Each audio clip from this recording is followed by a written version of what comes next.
Hello everybody, welcome to the Flipside. I'm Sam and I am your host for this here live stream. And what we do on Tuesdays is we focus on older games. What does that mean? Well, it doesn't mean like super old, it just means like older. Things that are not being talked about on a regular basis anymore because by and large, the board game industry is mainly concerned with those things that are coming out or have yet to come out and are on the horizon. That's what most of the news is about, right? Well, on Tuesdays, we like to try to focus on those things that are already available and maybe in some cases are no longer available, unfortunately, unless you're talking about like secondhand stores or maybe some board game stores will do things like you can sell us your old games and get store credit, and then they will then turn around and sell those older games at discounted prices.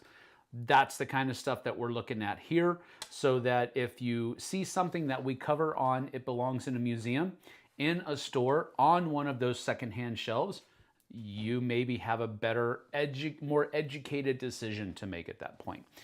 So that's generally what we're doing here. The name of the series is It Belongs in a Museum, to which you should dutifully reply, so do you, because I've got the gray hair going here, and so maybe some people might think I belong in a museum as well. Absolutely true, although what a sad exhibit that would be. Anyway, Ryan is here. What's up here? He says, I have switched. Oh, it looks like fireworks are back. I don't know how I did that. I don't know what motion I did, but that was pretty cool. Maybe it was something like this. I don't know. We'll just have to see. I don't know what we're. Did it do it? Did it do it? Did it do it? Nope, didn't do it. Oh well. Ryan is here. What's up, buddy? Good to see you. Thank you for being here. Scott Drews is here. At least something is alive. I am alive. That is correct. Andrew is here. I am here. Let us all be happy, and hope. 1, Eric is here. And 2, every game is a different TI edition. Well, I can guarantee you that every game is not going to be a different TI edition. But yes, let's do hope that Eric is here. It's always fun to have Eric's point of view around. Let's see, Philip Zomberg says, hello, museum curator at your service. Well done, Philip. Good to see you. If your message is too short, then people on Top Chat won't see your messages. Oh, really? If it's too short. So YouTube's algorithms reward verbosity? Interesting. Hey everyone, Vanessa's here. I ended my day early due to back pain. Oh, crap. Sorry about that. Do you go to a chiropractor?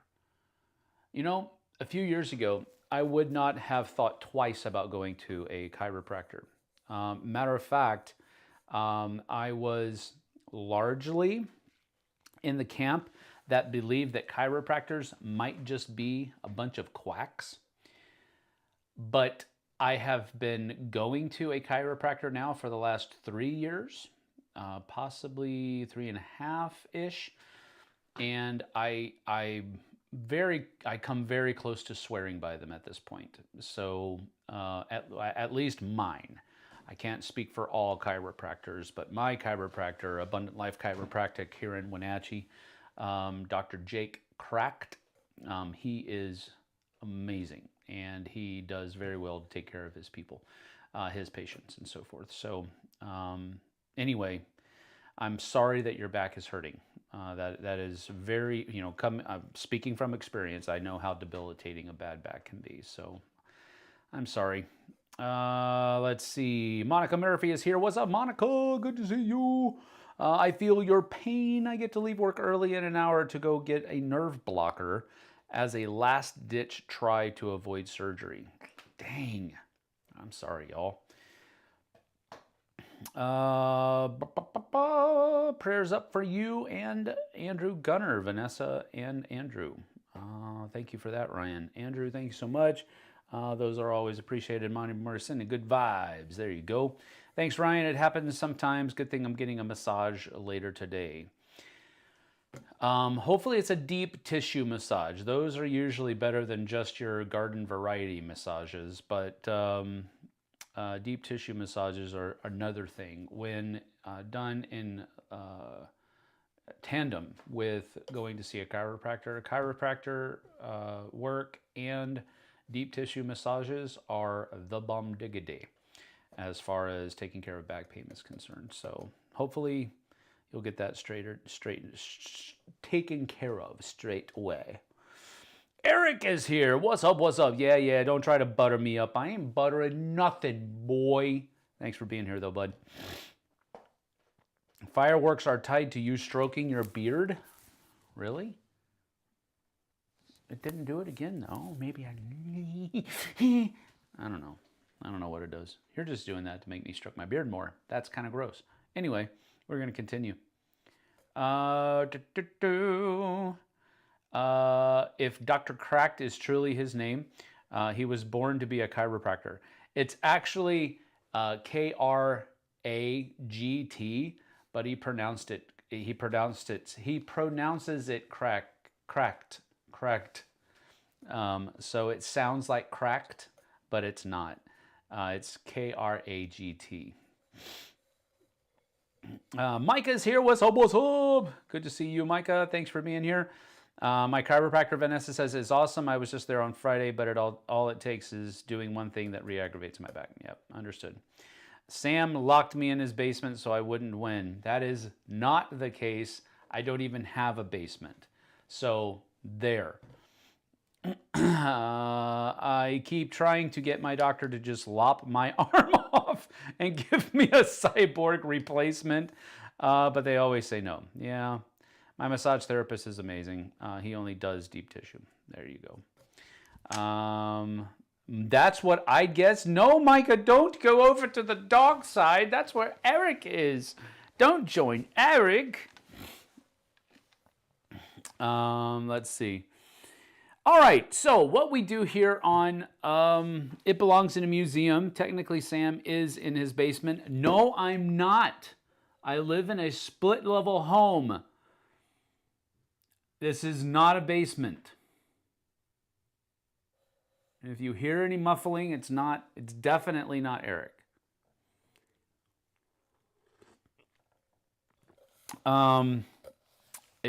If you hear anything, it's my dog, Strider. He is sleeping on his bed right over there. It's not Eric. Okay? So what we do here on It Belongs in a Museum is we go over two games. Just two games from my shelves that I've had on my shelves for a while. And the reason for doing this is twofold. One is to simply shine light on games that don't get the light anymore. The second one gives me an opportunity to pull these games off of my shelves that I haven't played in a long time and look through them again. And that often actually, has a very rejuvenating therapeutic effect to it as well, to where I'm re-interested in the game and I want to get it back to the table again. So that is why we're doing this. Now, to make it a little bit more fun, what we do is we kind of instill a giveaway and a game in it. So what we are going to do is in a few moments, I'm going to give you a couple of clues, and you will be able to use your Google Foo or your BGG Foo. That's BoardGameGeek.com. They have a pretty good search engine over there. And you can, along with like 80,000 plus games in their database. So you can go over there and put in the two clues that I've given you and try to guess what game we're going to talk about first. And then second. And whomever is the first person in chat to guess the game's name properly and correctly, they will get a surprise and a sticker from the Flipside. And the stickers look like this right here. And it'll usually come with some type of board gaming cool surprise doodad. You know, maybe it'll be a small game, maybe it'll be a gaming accessory. Maybe it'll be an expansion to a game that I don't use anymore. I don't know. There could be anything, but it'll be something free and something that basically just says thanks for participating. So that's what's going to happen. Is that crying I hear? No, it's not crying. I promise you. I love it. We've seen The Room Under the Stairs. Well, again,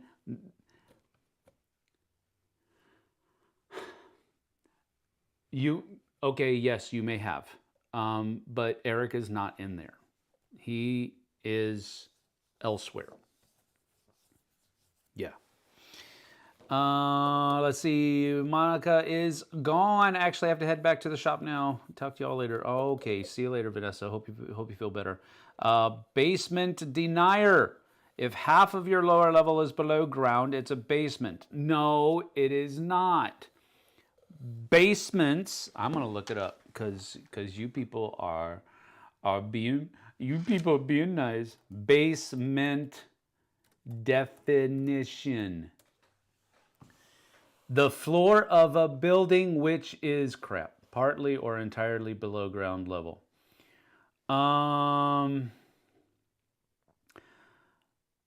I live in a split level home. Yeah. So, when you walk into my front door, you can either go up or down. I simply live I am currently in the downstairs section of my home. I do not refer to this as a basement. So there.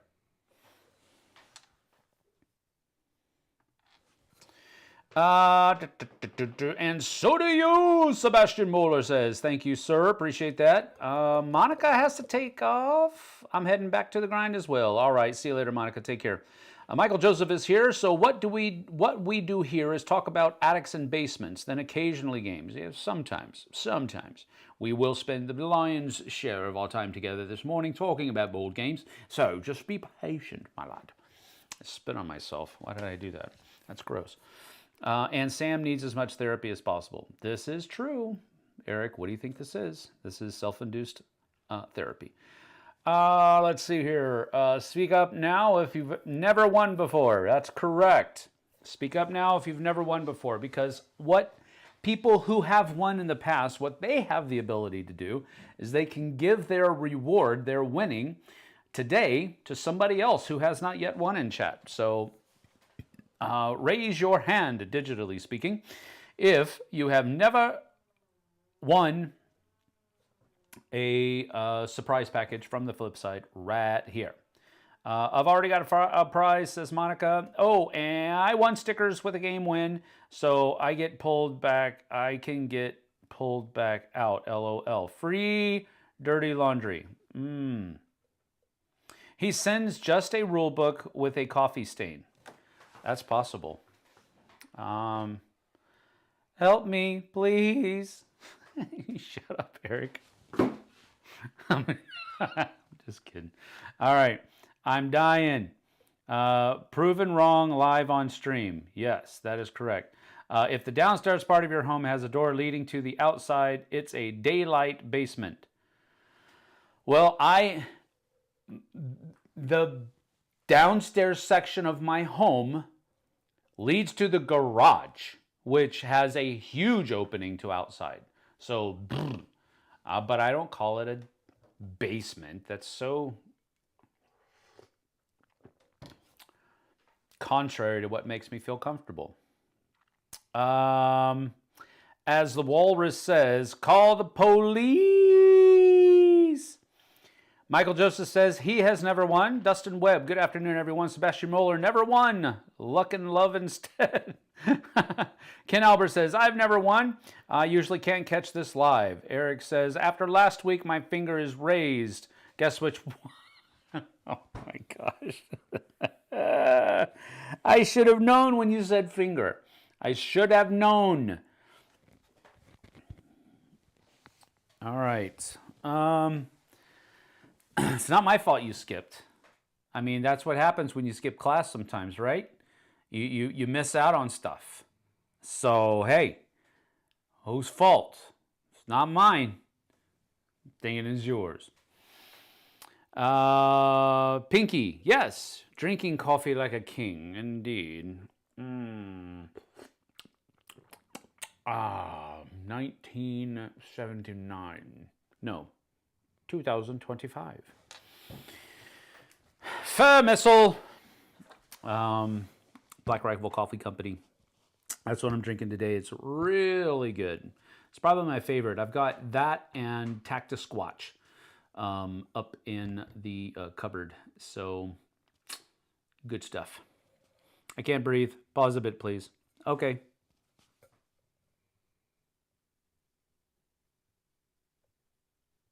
You okay now? Can we keep going? Awesome. All right. Breathe, Micah. Just breathe. In. Out. All right. So, here we go. First couple of clues as we talk about the games that we are going to talk about, yeah? Let's see. Skip 2 Mondays in a row. You skipped work. Okay. Here's the thing. Thank you for bringing that up, Eric. I appreciate it. I've been trying to get to a point where I can talk about it. It's just I need to remember to talk about it. All right, so Mondays. We have done in the past, we have done fireside chats on Mondays. But here's the thing. In an effort to get the Healy family, I was going to say coffers, but I don't think we have coffers. We are not rich enough to call them coffers. To get the bank account flowing, to keep it flowing well, to keep the money rolling in, I picked up another part-time job. And it is only 1 day a week, and that's one of the reasons why actually, it doesn't have to be 1 day a week, but I can get most of my work for the week done in 1 day. So that's what I'm doing on Mondays now. So I'm skipping fireside chats for now. And we will see about reinstituting them on another day, but I don't know exactly when, because this time of year is like super, and there's just a lot going on. Jess's schedule just changed. So she's back to 5 days a week, but she's only working basically half days.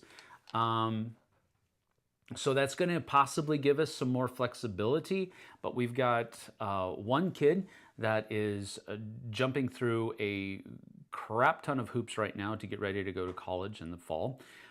We have another kid that, and she's also in marching band because she's in color guard. We've got another kid that's going through driver's ed courses, and he's also in marching band, so there's a lot going on with him. We've got another person, my son Aiden, who is he's playing soccer and he's playing flag football. So there's just a lot going on right now on top of everything else, and I've taken on a second part-time job. So I've got this as a job, I've got the part-time job with the Dice Tower, and I've got another part-time job with Mr. Doug Hale. You know him as Ragged Edge here in the chat sometime. He is a water systems operator, a licensed water systems operator. And so he is in charge of taking care of a number of different water systems around the state of Washington State. So what I'm going to be doing on Mondays is I'm currently in my training phase right now, is I'm going to help him with some of the systems that he does that are further south, which is where we basically are from where he lives, so that he can cut down on his driving time and I can go out and get those water samples and get them back to the lab. So, and then they send him all of the stuff. And then he talks to the health department and all that kind of thing. So that's what I'm doing 1 day a week. And that's why we haven't had fireside chat the last couple of weeks. So there you have it. I'm not skipping work. I'm just doing a different kind of work on those Mondays. So there you have it, buddy. All right, here we go. After last week, okay, we already read that one. Skipped a thanks. Yep, you're welcome. New job, Shadow Wrangler. I wish it were something that easy. Doug needed a DEI employee. Look at me. I'm not DEI at all. Boy, oh boy, oh boy. That is not true. Okay, here we go. First couple of clues. First couple of clues. All right, so we have an arbitrary number of years that we have to talk about. So you know that all of these games are going to be at least 5 years old or older. This one is 9 years old. So that's your first clue. It was released in 2016. Okay? The second clue that I'm going to give you is going to be in the form of 2 of its mechanisms. All right? So the first clue is the fact that it was released in 2016. The second one is going to be that there is open drafting and hand management. Open drafting and hand management are 2 of the mechanisms that are in this game. So your first 2 clues, it was released in 2016, and the 2 mechanisms are open drafting and hand management. So now you have the ability to hit Parcheesi. No, Andrew. Parcheesi. TI3, Philip says. No, that's not correct. Pecunia Nanole. No. Kanagawa. No. The Colonists. No. Eric says he refuses to guess. That's fine. I always knew you were a quitter, Eric. The Quest for El Dorado. No, sir. OLA 68, Terraforming Mars. No. Alexander Meldrum says Aeon's End. No. Adrenaline. No. First Class. No. All good games, though, by the way. I don't think I've ever played The Colonists. But I think so far that's the only one that I haven't played. Quartermaster 1914. No, that's not correct. Terraforming Mars. No, that's not correct, Sebastian. In my defense, I guessed after said older than 5 years. Fine, ASL. No. Even if it was, I would have said no. I wouldn't have done that. Zany Penguins, fun game. No. The Butterfly Garden. No. Colonists equals great game. Inish. No. Karmaka. No. Saga of the Northmen. Ooh, that's another one I haven't played, but that sounds cool. Clonk.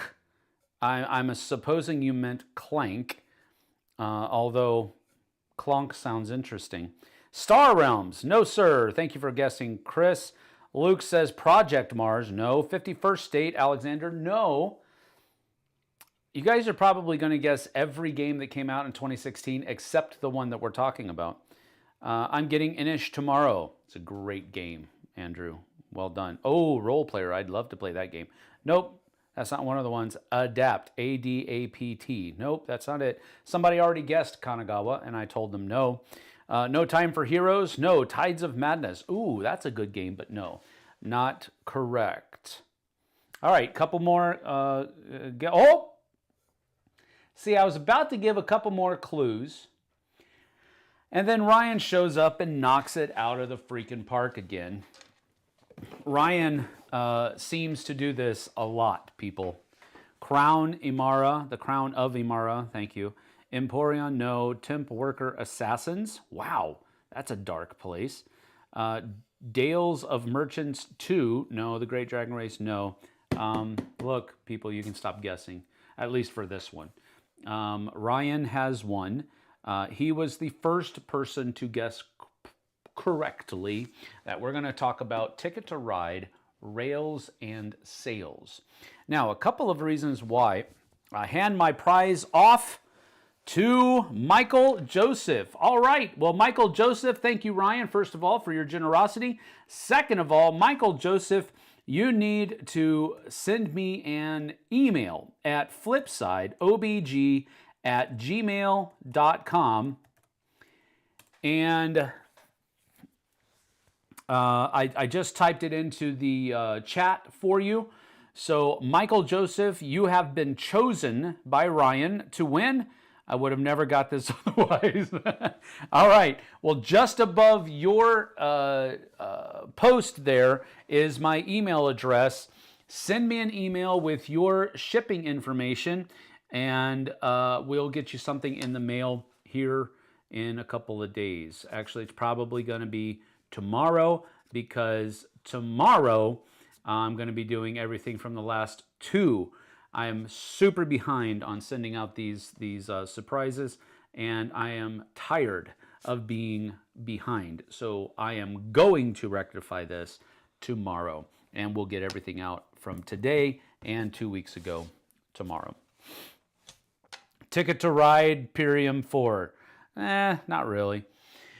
All right, so what we're going to do here is we're going to go ahead and get down to the table, and I do want to mention that this is a Game Topper, and you'll notice that, you know, at the beginning we have Game Topper, you know, their logo at the beginning, and so we have everything here. We've got the new Snowy Grasslands Playmat from Game Toppers, and I'm actually playing on a Holmes Game Topper, which is a 3x6 Game Topper, which sits on top of our old kitchen table.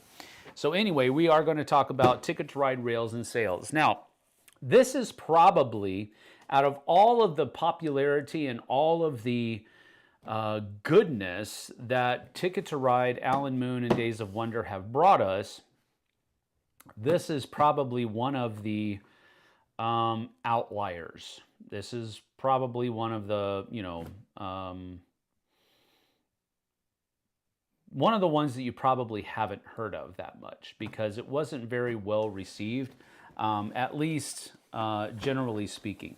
But as you can see, it looks very, very similar to a Ticket to Ride game, generally speaking, with all of these different rails that you are going to be going across and all that kind of stuff. But there are ship routes, and then there are, of course, land routes and all of this other kind of stuff. And there were some nuances to it. It has 250 ships in it, and then it also has 165 trains. So we'll take a look at all of that, but you basically get the idea. The world is changing fast, it says. All over the world, railroad tracks bridge countries and continents, and trips that would take weeks can now be completed in a matter of days. Seas are no longer obstacles. Huge steamers carrying hundreds of passengers sail across the oceans. This is a weird font to read upside down. From Los Angeles to Sydney, from Murmansk to Dar es Salaam. Ticket to Ride Rails and Sails takes you on a railroad adventure across the entire globe. All aboard and get ready for an unforgettable journey. So you get the idea, right? So we're going to, and again, I haven't opened this game in so long, so please, I'm going to do this first. Oh, not bad, not bad. All right. So we also have the Great Lakes in here. I believe that's one of the expansions. And so just to give you an idea of what the rule books for the Great Lakes expansion at least looks like. And then here is the Ticket to Ride Rails and Sails rulebook. And so again, that's what it's going to look. Instead of just having a landmass, it also has some different sea routes and that kind of thing on it. So you have a difference between a train card and a ship card.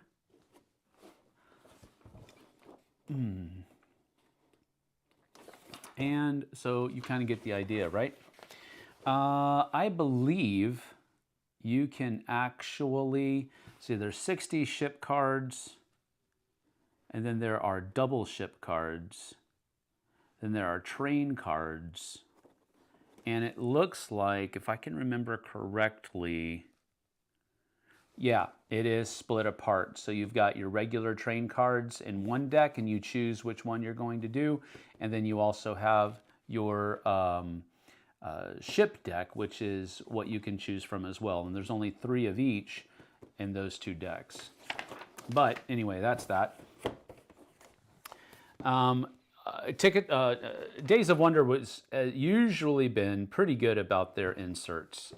Sometimes they get thrown aside by, you know, ne'er-do-wells, but you get the idea. It's a huge board, by the way.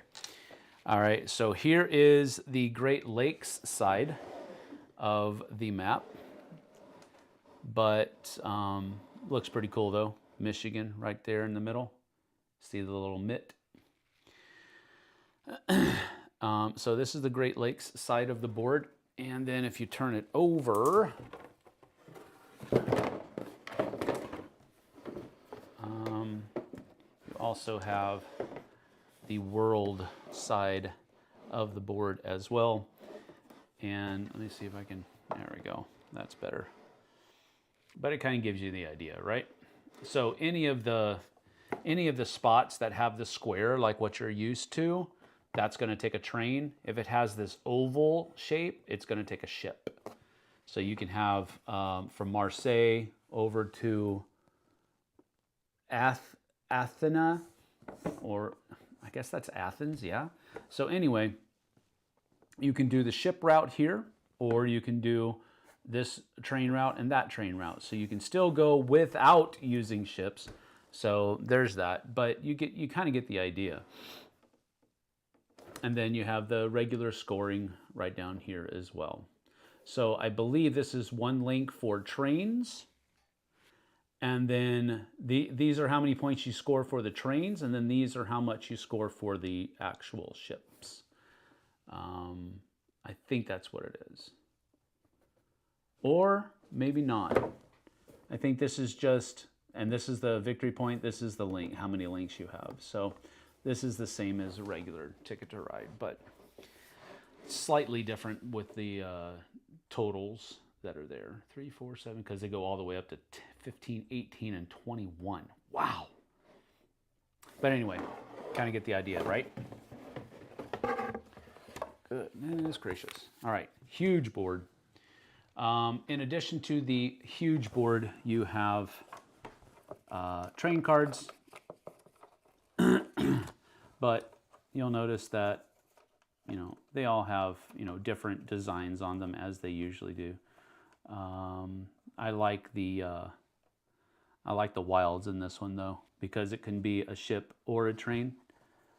And I don't know, there's probably a rule that governs how you can use them and where and all of that kind of stuff.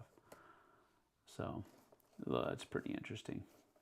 But you kind of get the idea. This is all kind of the same as far as graphics are concerned and so forth and so on. So you have that. Then you also have this is the ship deck. Oh crap. And the different ships that are there. And again, it's like you have the double ships. This can count as a double, this can count as a double, and so forth. This one is just a single because it doesn't have the double icon up there. But I like how they've used that kind of the same idea of using ships that are very similar in color and all of that kind of stuff. But at the same time, you know, they've taken some pretty cool graphic design choices here. So that gives you the idea there. There are also ticket cards, of course. So you have, like, for example, this ticket goes from Edinburgh to Tokyo. It's worth 22 points. This one goes from Moscow to Petropavlovsk. That's only 15. From Miami to Moscow. So, wow, that's quite the trip. Los Angeles to Dar es Salaam. So again, these are all just like regular tickets and all of that kind of stuff. And I don't recall the minutia of all of the different things. Here are the Great Lakes tickets. So Chicago to Timmins, Milwaukee to Marquette, Chicago to Detroit, Cedar Rapids to Sault Ste. Marie, Chicago to Toronto, so forth and so on. So again, it's pretty cool. I like this. I'm remembering that, you know, everybody kind of like, well, they didn't really think that this was really necessary and so forth and so on, but I liked it. That's why I kept it. We got this back when it was when it first came out. Well, these are all supposed to be in their little cubby holes up here, but they've fallen out. These are all of the point markers right there. And then I'll just give a show to these as well. Maybe not all of them, but you get the idea. These are the trains right here, like that. And then you have the boats right here. So that's the difference between the two. And then, of course, they're in all of the different colors as well. And I keep dropping them. But you kind of get it, right?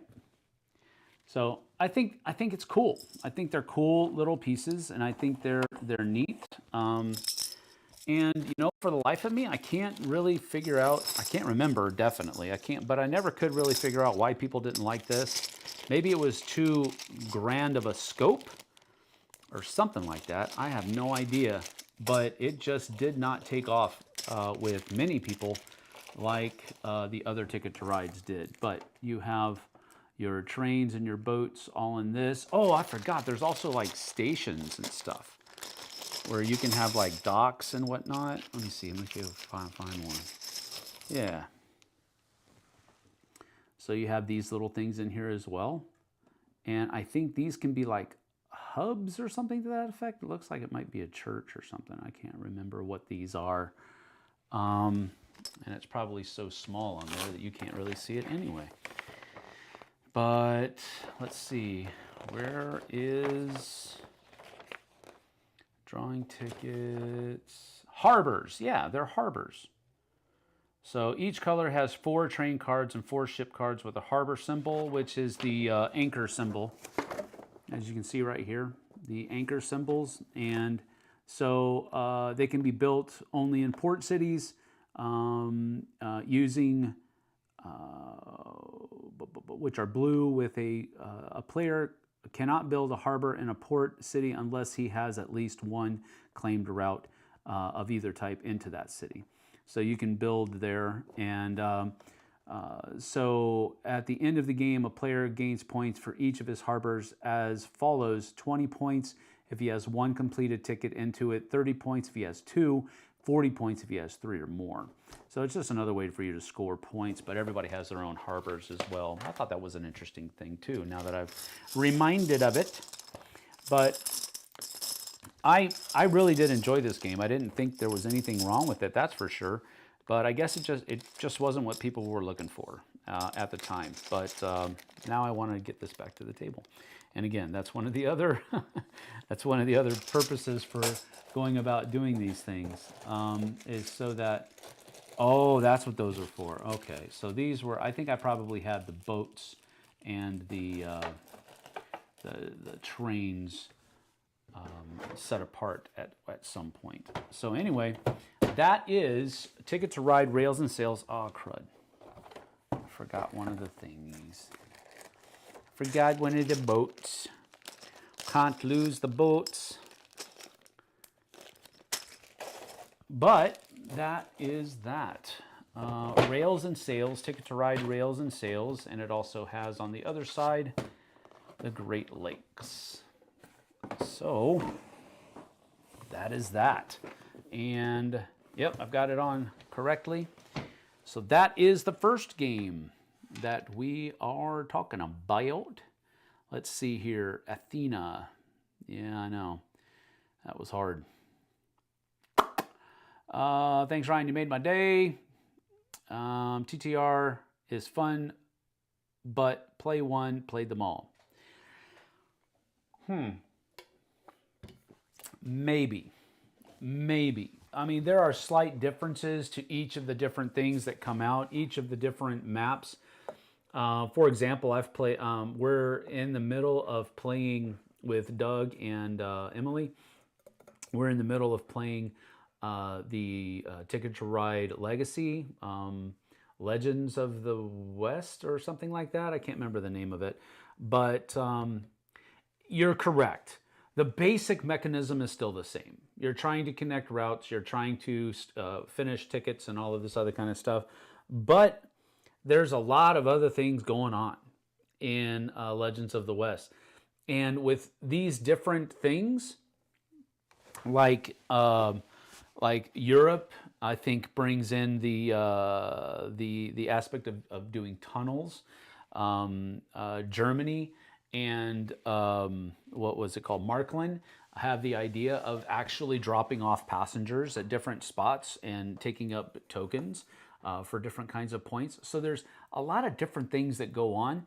And I have found that there are some Ticket to Ride games that I enjoy more than the others. For example, the smaller ones that can usually be done in about 45 minutes, those are probably my favorite go-to Ticket to Ride games right now.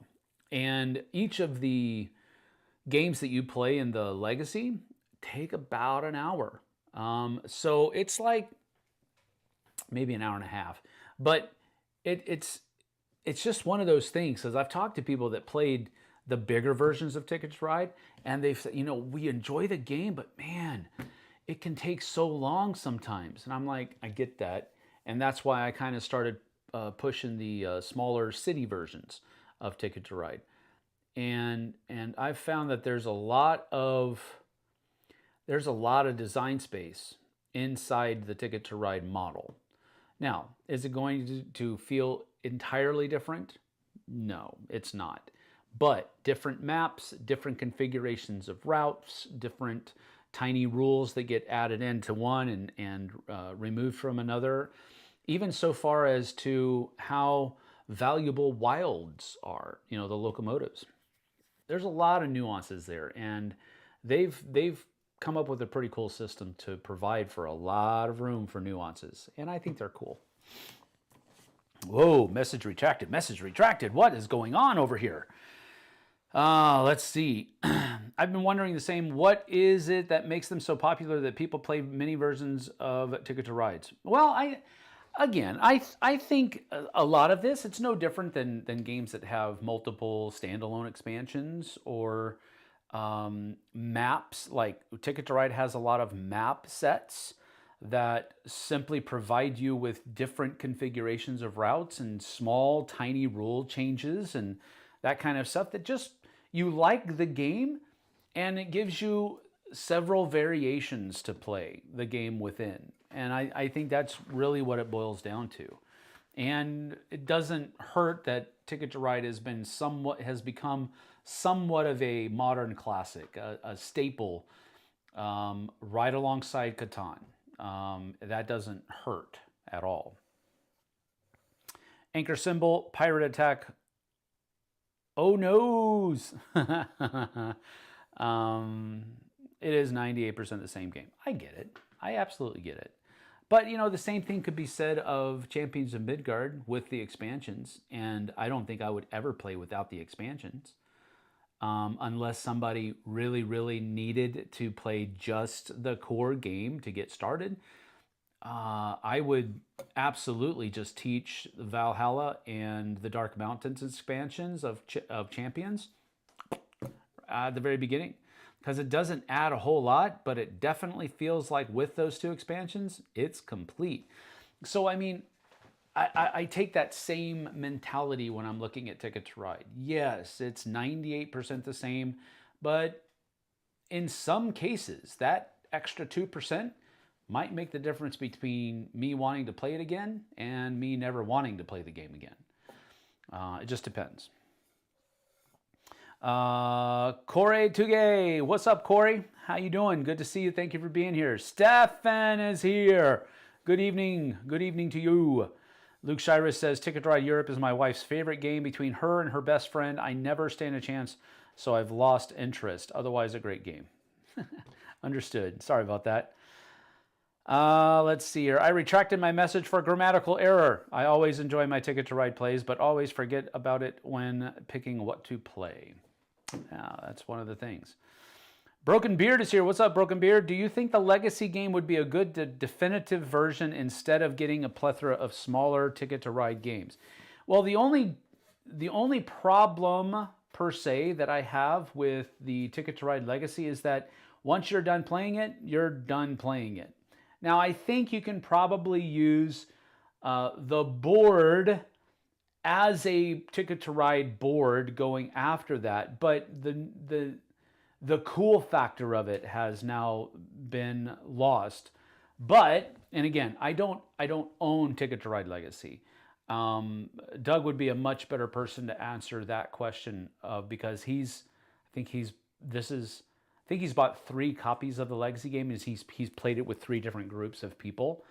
So he might be the better person to ask, but we're really having a great time with it.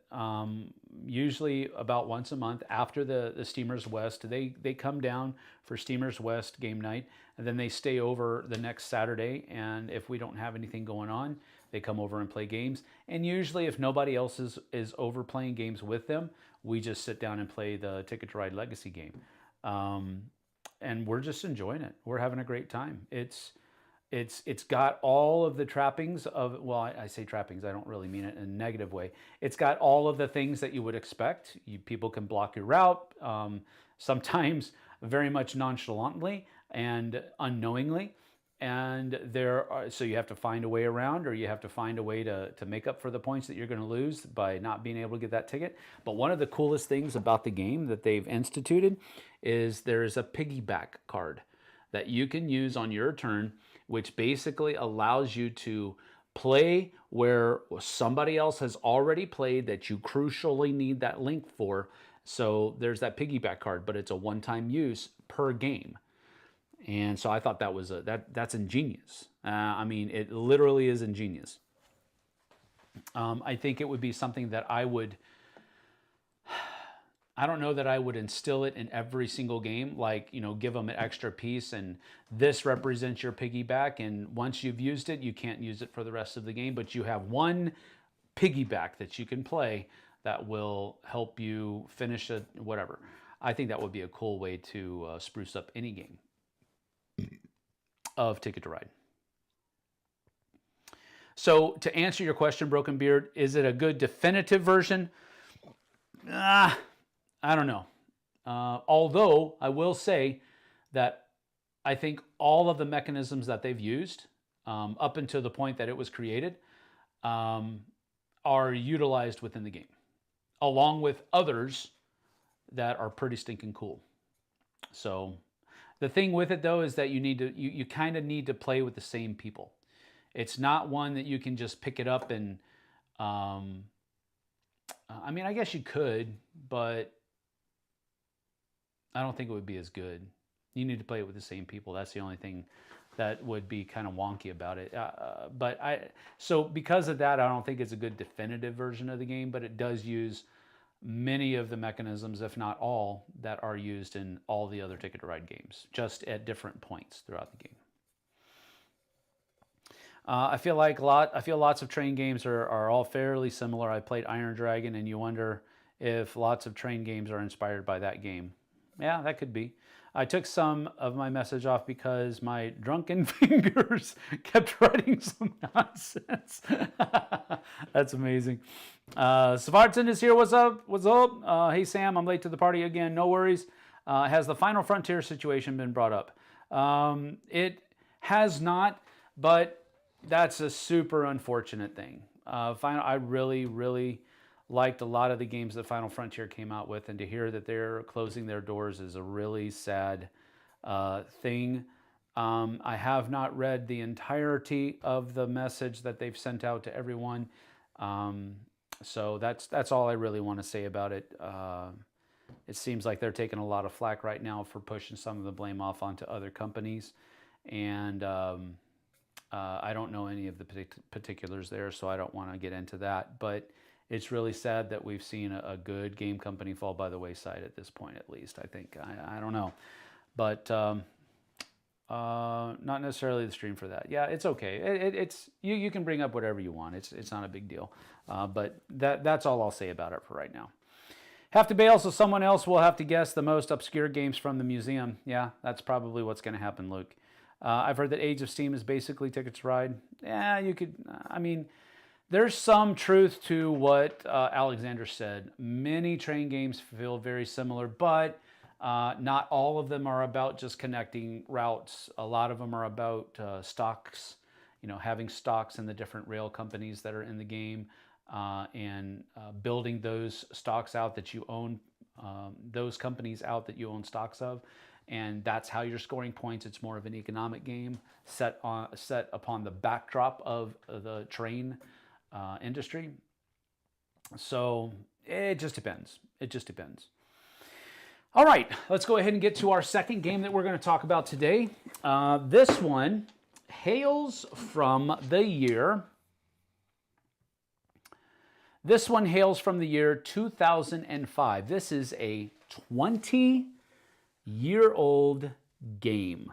A 20-year-old game. I am blown away by that fact because I remember playing this game that long ago. My goodness. That's blowing my mind. Anyway, all right, so here we go. So that's your first clue. 2005 was the year it was published. The second clue is a couple of mechanisms, and that will be hand management is the first one. And let's go with set collection. Hand management and set collection from the year 2005. All right, there we have it. So you may begin.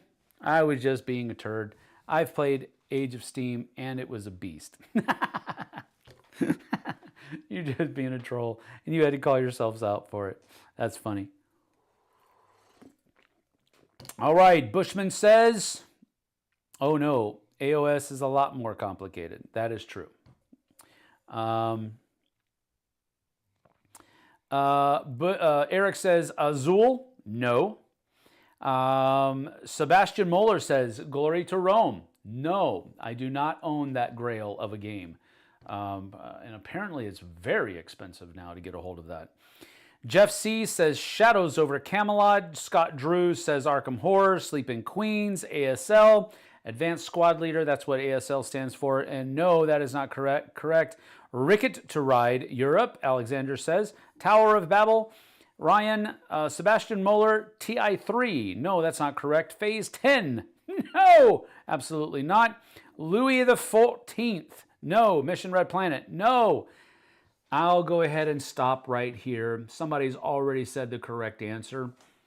We'll go back up to Jeff C. talking about Shadows over Camelot. All right. So Jeff C., you need to either give your winnings away or give me an email at flipsideobg@gmail.com, and we will get everything going out next. I'm sorry, tomorrow. Tomorrow we're going to get everything from the last. Why does he always stop before my perfectly realistic answers? You just wait too long. You dig in too much on the hilarity of all of your choices. What a rip. Oh my goodness. All right, so Shadows over Camelot. I cannot believe this game is 20 years old, 2 decades old. I can't believe it. I remember playing this when it first came out. Oh my goodness. Serge Laget and Bruno Catala. a couple of, I mean, icons as far as designers are concerned in the board gaming industry, and it is something else. Now, we will go ahead and get down to the table.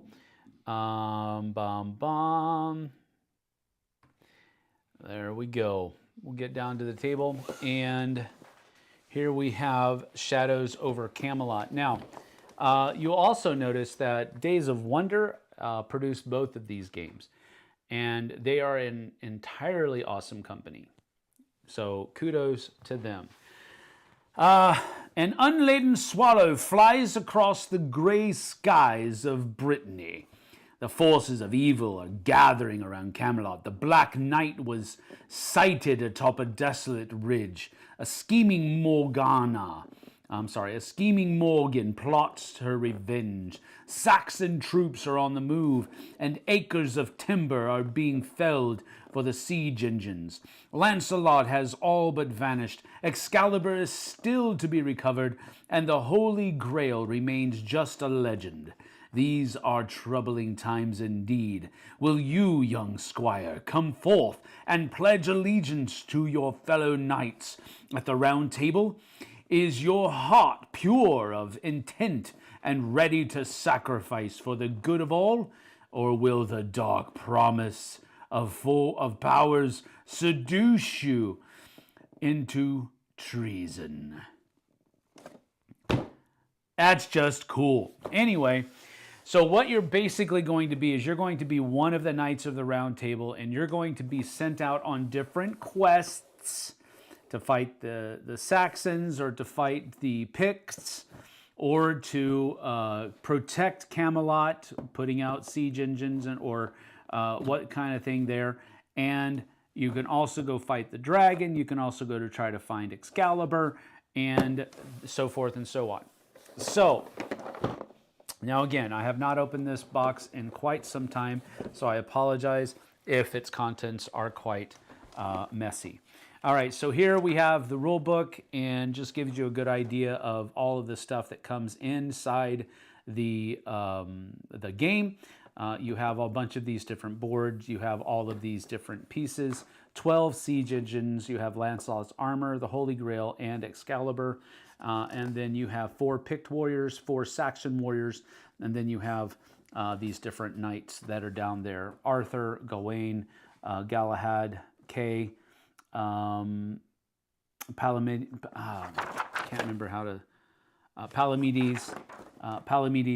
Percival, and Tristan are what come in the base game. There were a number of different expansions for the game. I think I own some of them, but I can't remember which ones I have and which ones I don't. Anyway, that's what the game will look like set up on a circular table. Isn't that cool? It's a round table. I get it. Anyway, game turn overview. The way that the game works is not very difficult at all. You basically have, on your turn, you have to do one good thing and one bad thing. And we'll talk about what the bad things are. The bad things could be putting out a siege engine.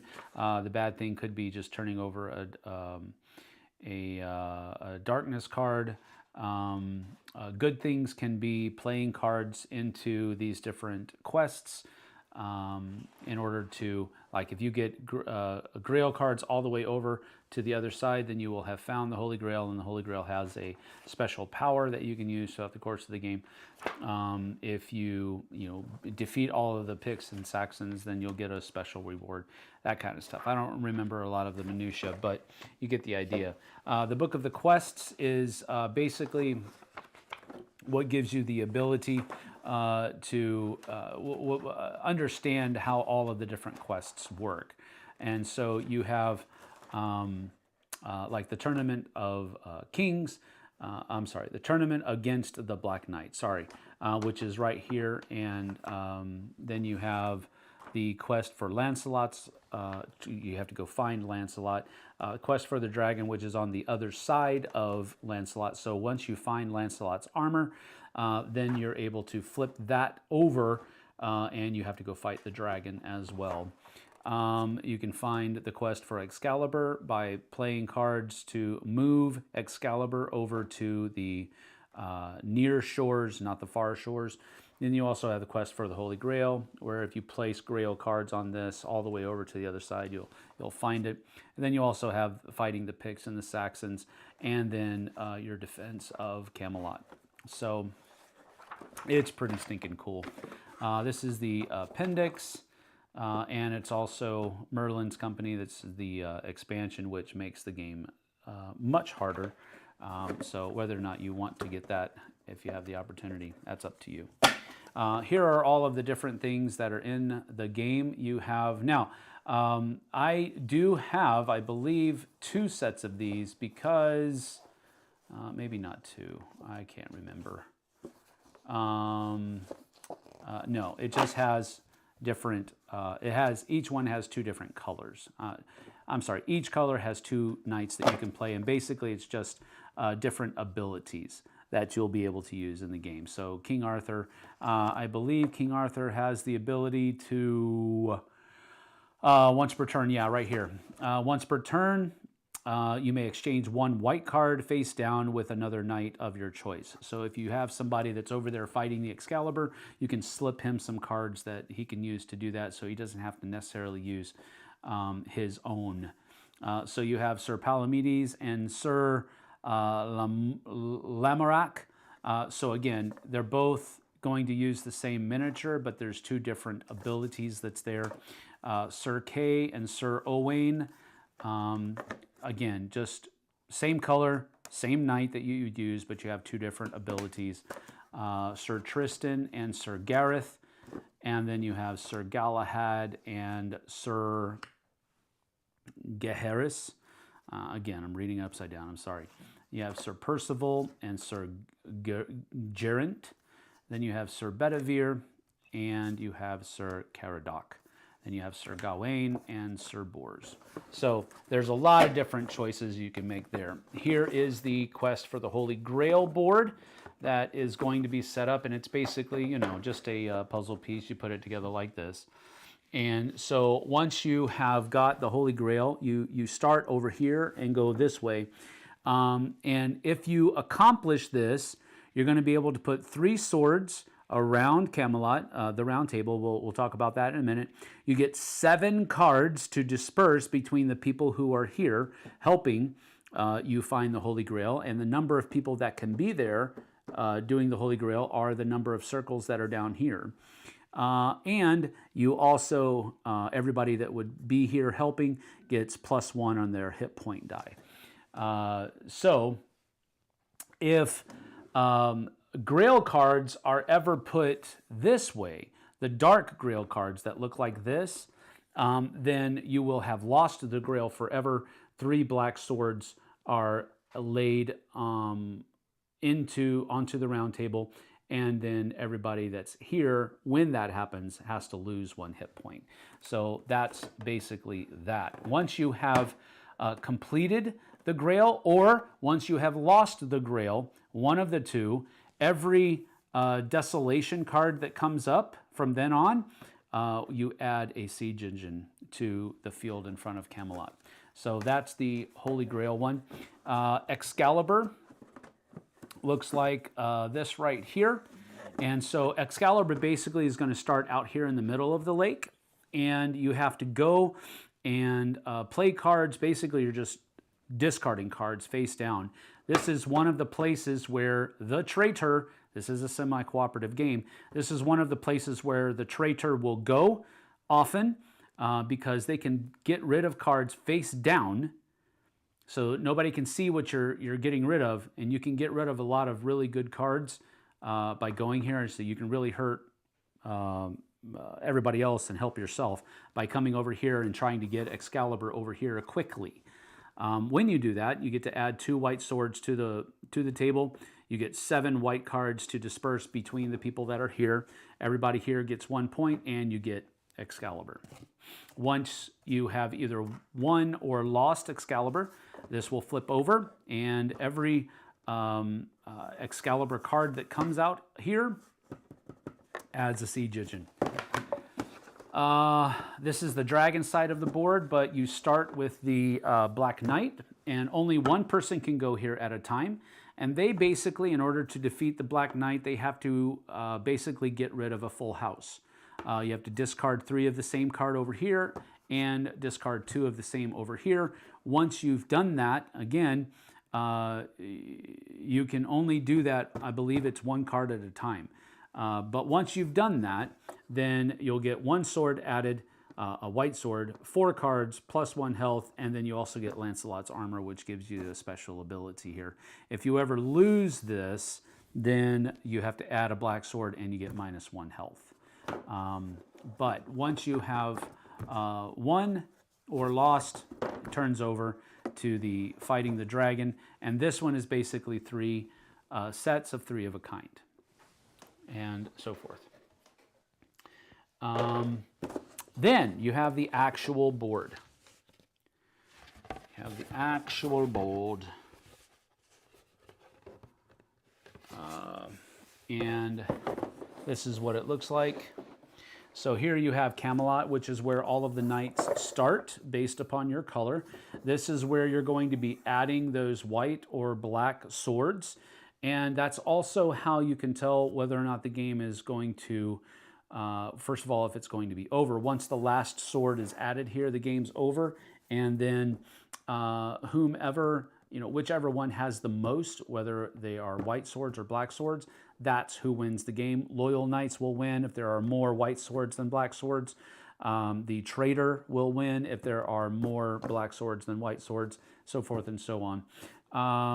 This is where these 2 decks are kept. This is where all of these different siege engines will go out. This is where you can go do the... oh, what was that?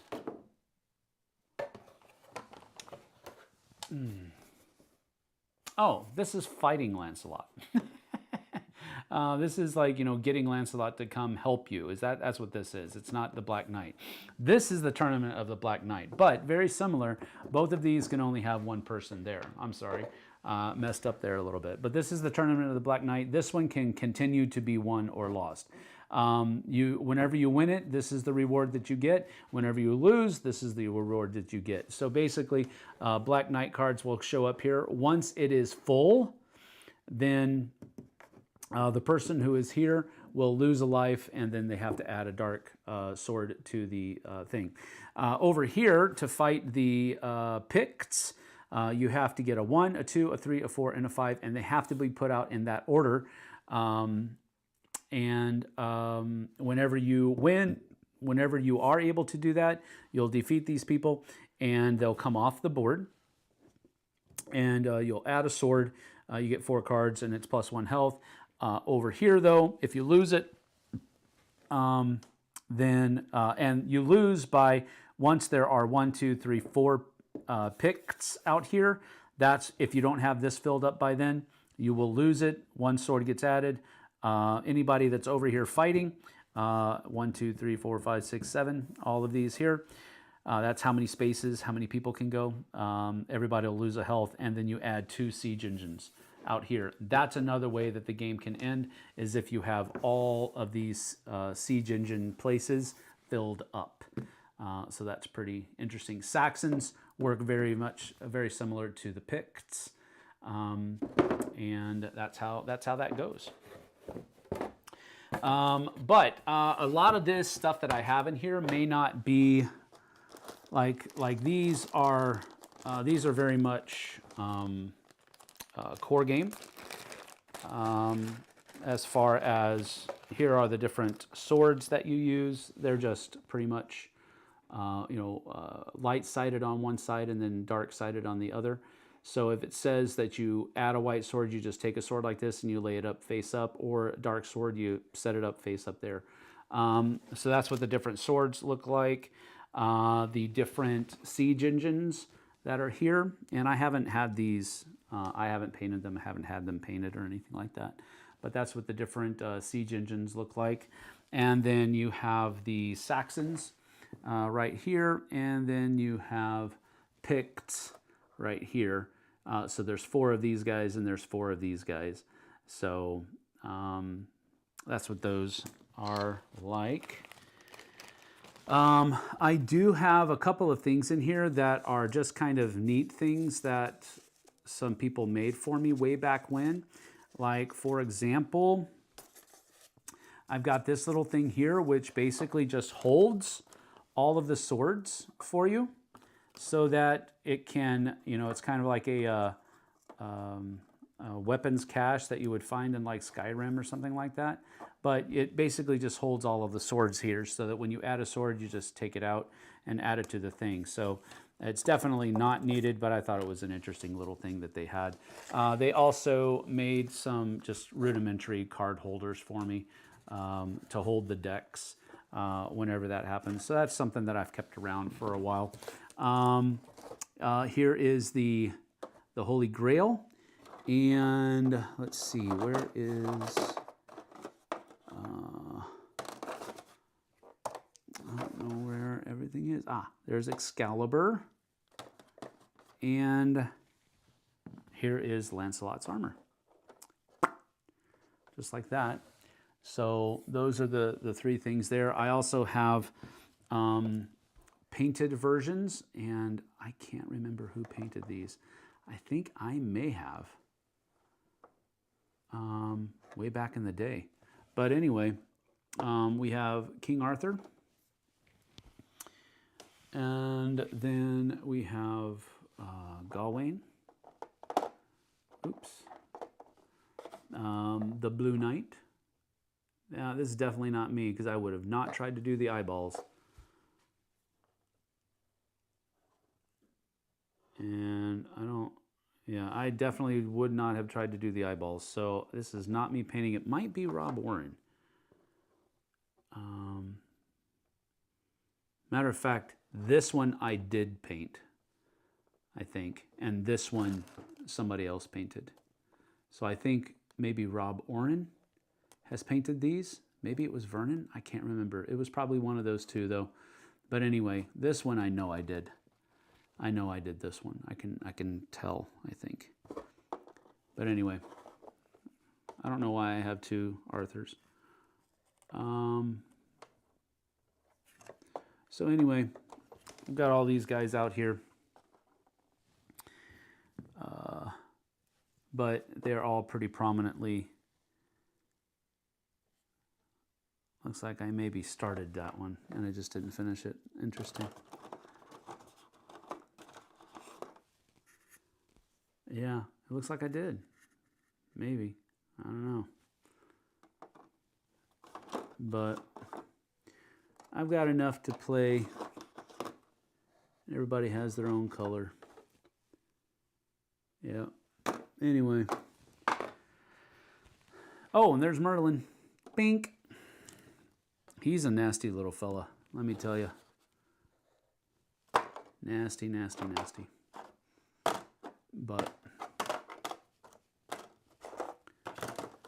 these are the dice that you use in order to represent how much life you have. I think everybody starts with, oh man, I can't remember how much life everybody starts with. I think it might be like 4, maybe 5, and you have the ability to go up to 6. But it's pretty neat. I can't remember. Oh, the 8-sided die here is what you use to possibly destroy some siege engines that are out there. That's another good thing that you can do on your turn, is you can try to destroy siege engines that are out there. So I'll put that there, and I want to put that. Oh my goodness, I'm gonna have to get everything in here the way that we had it. There we go. There we go. So that's pretty much that for Shadows over Camelot. This is a game that I have truly enjoyed over the years, and we have, you know, more often than not, the reason we enjoy it is because we super ham it up, and we You know, we quote Monty Python's Quest for the Holy Grail, and we just have a good old time with it. And so it's very much not necessarily the game that we've enjoyed so much, it's the time around the game that we've enjoyed so much. So that is Shadows over Camelot. Make sure we got it in there correctly. We did. And that's that. All right. Well, I just broke this game out a few months ago. That's cool.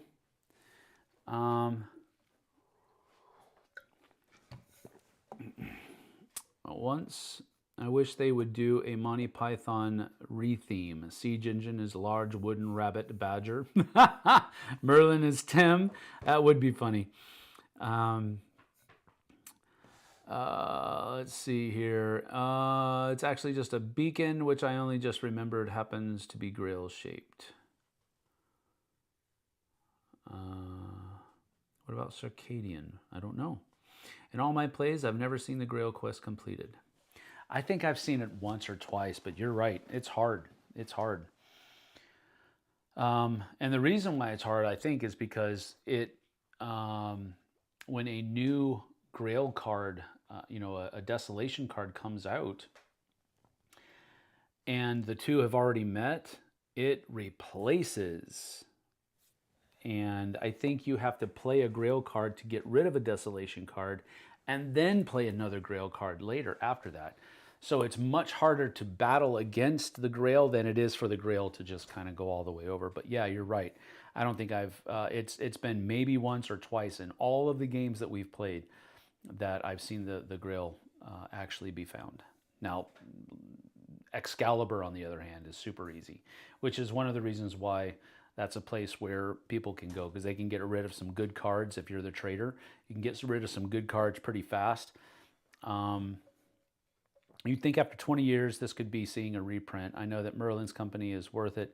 Its weight in gold right now. No, that could be true. Definitely won't reprint anytime soon with tariff situation. Maybe not. I keep forgetting our new reality. Yeah, that could be. Just popped in between work stops. Love this game. Always play Circumference. Wow, dude. Come in and drop a dad joke. All right. Yeah, that is a terrible joke. I'm glad you called that out. He never leaves the round table. Michael Joseph. A retheme was rumored at one point. I think it was Brooklyn something. That sounds weird. That was bad, Doug. Right, Eric? And you know it's bad when Eric says it was bad. And all couple dozen plays, our family has never tried this with the trader. Well, that is one of its redeeming qualities. You can play with or without the trader, but it's meant to be played with a trader. I think if you always play without it, you really haven't experienced the game yet, because one of the good actions is accusing. One of the good actions you can do on your turn is accusing, and if you never play with a trader, then you're taking out a complete action. I get why you would take it out, don't get me wrong, but you haven't really experienced the game until you've played with the trader. But that is that. I got to get moving. We got some videos to record, and so I appreciate you guys joining us. Jeff C., I think I've already got a email from you, and I may already have an email from, let's see, do I have another one from, don't have one from, oh, who was it? Bum bum bum bum bum bum. I believe it was Michael Joseph. Michael Joseph, you need to send me an email. And I think that was correct, right? Yes, because